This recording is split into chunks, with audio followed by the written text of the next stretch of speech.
Hello and welcome to the Dark Mount video review for Takara Transformers, Age of Extinction or Lost Age, depending on who you are asking, AD17 Dark Side Soundwave. Woot! Soundwave! Yeah, this is a recolor, and I don't think retool. I don't think anything's different about the mold itself, but it is a recolor of the Dark of the Moon Soundwave mold that did not actually end up coming out in the States. It got canceled. That whole wave got canceled with Wheeljack here, and I think Leadfoot was part of that wave as well. But there were a couple really awesome molds that just kind of got pooped towards the end of the Dark of the Moon line for kind of no reason. They kept stocking shelves with all the old first wave junk, and stores were all clogged with that stuff. I was seeing, like, what's his name, Roadbuster and stuff, and, like, Autobot Armor Topspin for, like, months and months and months after the toy line had ended, but these guys just never came out. So I am really excited to have this mold, because I did find Wheeljack on eBay for, like, 20 bucks. I suspect some, like, mom cleaning out her kid's room when he went to college or something sold it off on eBay. So I ended up getting that mold for pretty cheap. But Soundwave here, the original silver movie-accurate Soundwave from the Dark of the Moon line, which I believe was only released in Asian markets, maybe some other places it got out, but that thing goes for like 500 bucks on eBay, and like the cheapest I've ever seen it is like $90 plus $20 shipping from like Hong Kong, and like I'm just not.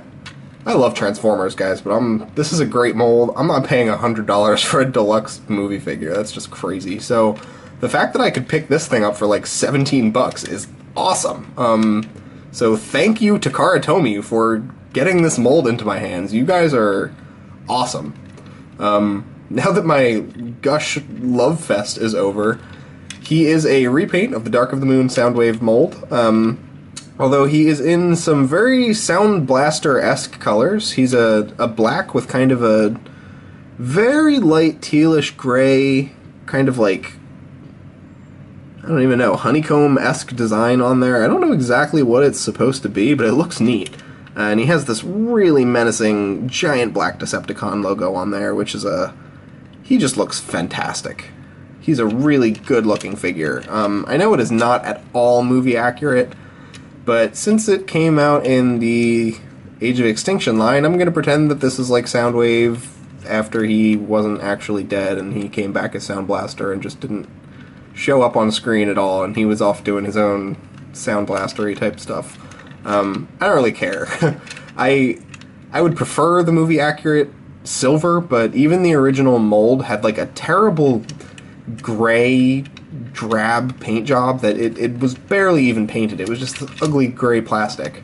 So it's not even like we ever got a silver Soundwave the way that it should have been based on the car from the movie. So I am really happy with this thing. I think it's a fantastic use of the mold, and I could not be happier to get it into my collection. For a size comparison, here he is with a couple of the other Age of Extinction movie cars. Here's Crosshairs and Drift.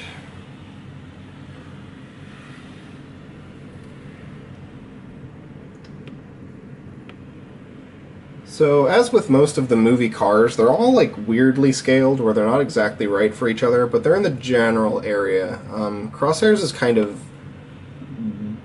bulgy, I guess, is kind of the word I would use for it. He's just kind of a large, bulky car mode. Even compared to other cars in the line, like Drift and like High Octane Bumblebee, he's just kind of a big dude. I think to necessitate all the rubber and stuff inside, they had to make him a little larger.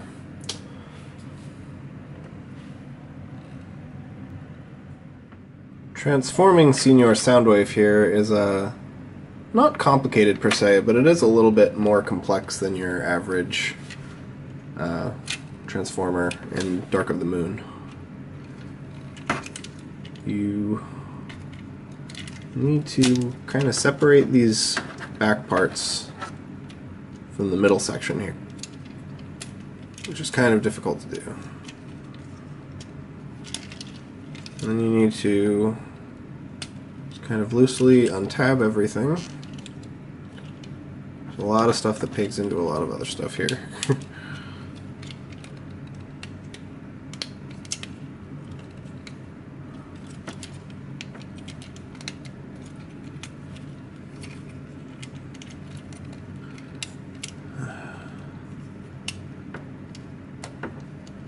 Swing these little back parts out. And if you disconnected everything, which I did not, you have to slide these little parts out too on the sides.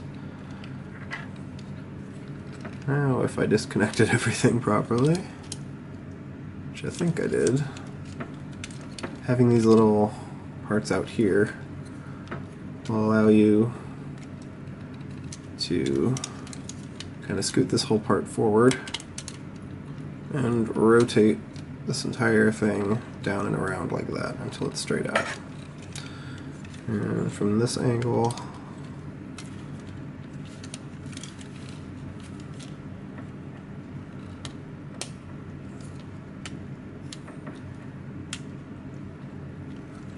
and clearing it past these little, what's it called? Side view mirrors are, that's really your only hurdle there. And then straighten those both out. Those become the legs. So you want to take this and fold it around, and this is going to peg into that. And then you can just pop the foot down. And then there's a little indent right here that this ring will fit around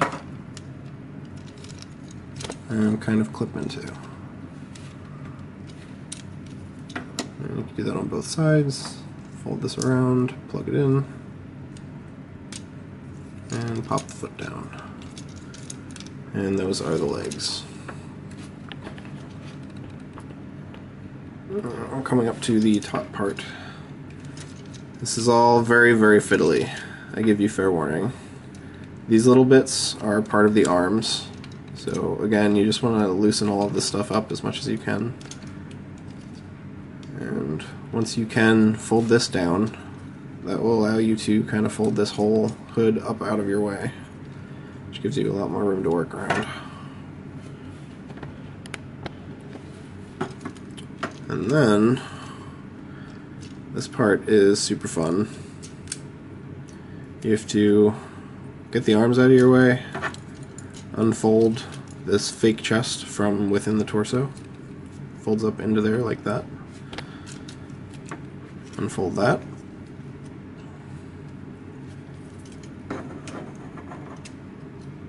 and to pop the head up like that, fold that down under,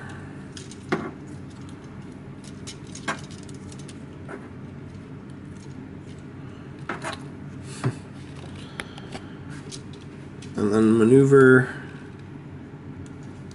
these whole arm things are on kind of a ball joint that swivels. You want to maneuver them up so they can fold in like this. I'm going to keep that folded in. And then what you want to do is rotate these car junk bits. I think it goes the other way actually. No.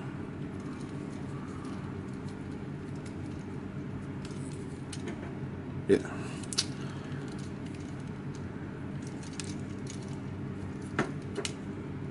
Rotate these out like this, and that lets you fold these up like that. And then what you want to do is fold this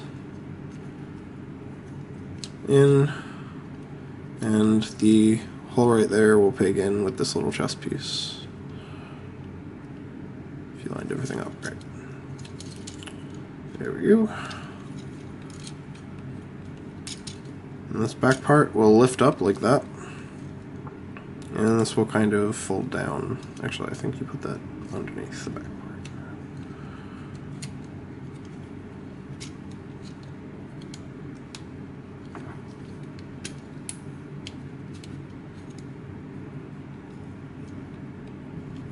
Maybe not.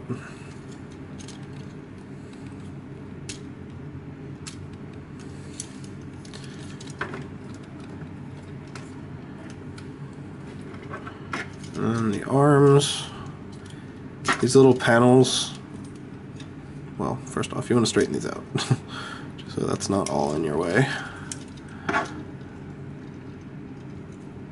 And then these little panels on the side kind of flip in and out. Doesn't really matter how you put them, they kind of get in the way regardless.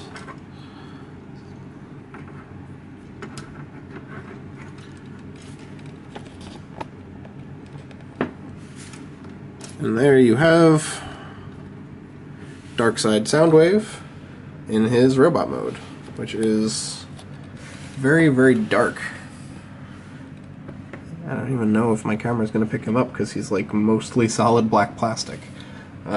But as you can see, he's in really cool black with some orange and silver color. So he's kind of like a sound blaster.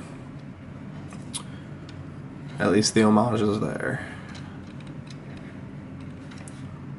And I think he looks really cool. I mean, again, it would have been cool if they could have worked a little more silver into his robot mode, just so it was a little more movie accurate, and his like car mode could have been the black. That would have been really cool.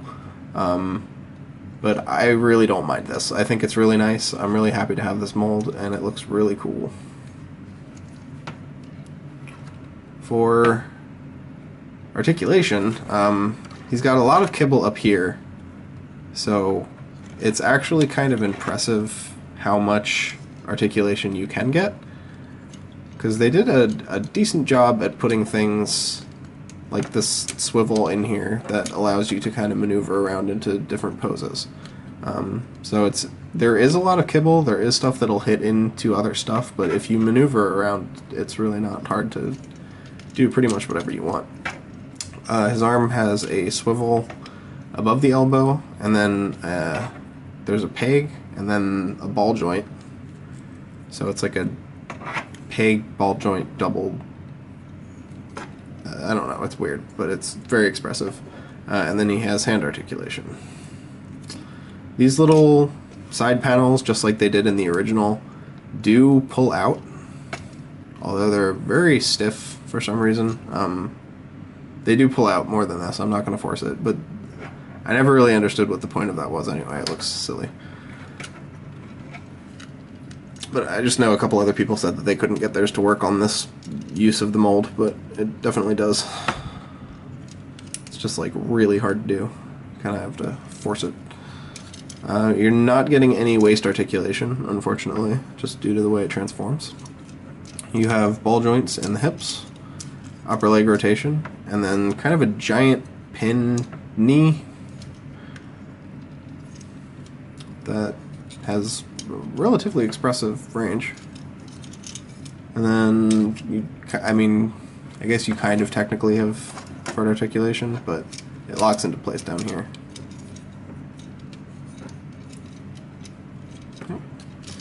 His head is just on a round swivel. There's no ball jointy movement at all, which honestly is probably fine, because with all this junk back there, I don't know what kind of movement you'd get out of it anyway. His face sculpt is pretty much the same thing, but it's got this like black stripe in the middle and the orangey red eyes, and then this like silver paint up around his crest and his cheeks and his like the sides of his jawbone, and then that continues down into his little Mercedes thing. And all in all, I have to be honest, this figure looks really awesome. I'm very happy about this guy. So, for a robot mode size comparison, here he is with Dark of the Moon, Barricade, and Q, or Wheeljack.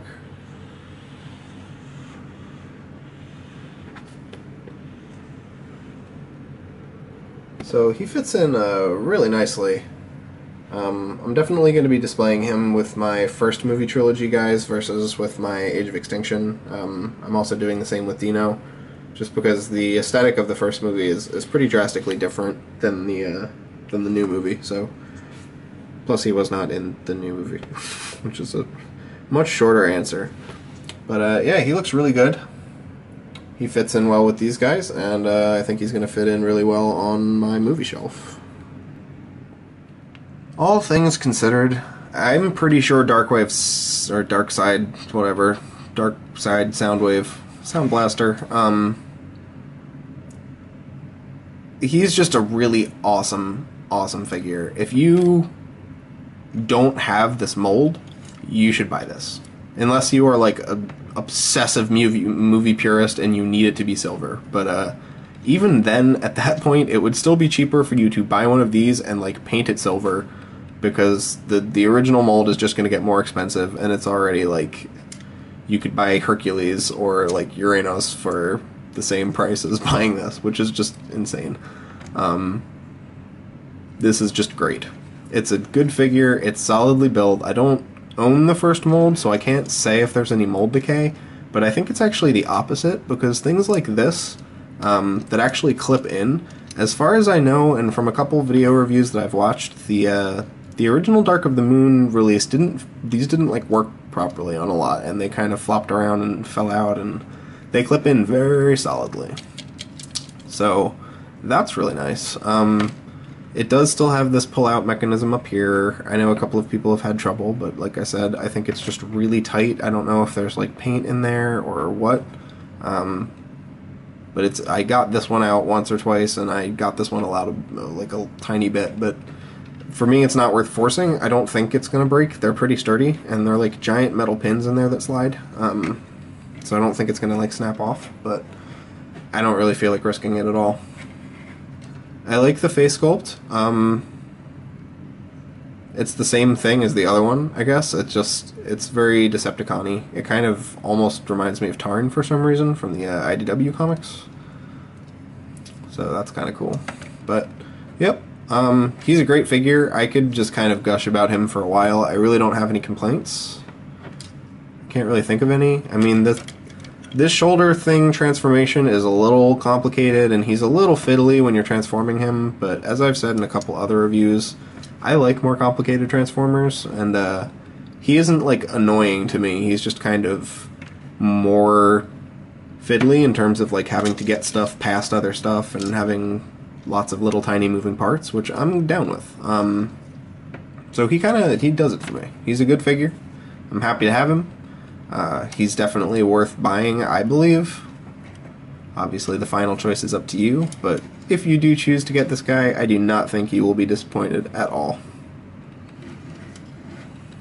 I know I am definitely not. And that is an awesome Decepticon logo. I wish it wasn't upside down somehow in this mode. I guess that's my one complaint. I wish this was right side up in this mode, because it's cool. Darkside Soundwave. Thanks for watching, guys. Catch you next time, doing Rat Trap.